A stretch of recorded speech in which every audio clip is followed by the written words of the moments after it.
Assalamualaikum. Hirap na hirap ka na ba sa buhay at feeling mo wala ng pag-asa? Pakinggan mo ito. Sinabi ng Allah subhanahu wa ta'ala, Bismillahirrahmanirrahim, Lillahil asma'il husna fad'uuhu biha. At taglay ni Allah subhanahu wa ta'ala ang mga magagandang pangalan or attributes at gamitin nyo ito sa pagdudua sa Kanya. Isa sa mga pangalan ng Allah subhanahu wa ta'ala ay ang Al-Jabbar, pagpatupad. Gamitin po natin yon sa ating mga dua.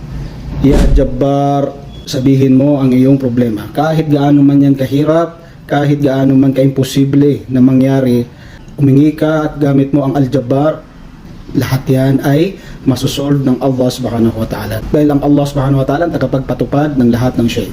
Ya Jabbar, gusto kong pumasa sa exam. Ya Jabbar, tulungan mo kami sa aming sitwasyon. Aralin po natin ang Islam dahil nandyan ang susi sa magandang pamumuhay, insyaAllah.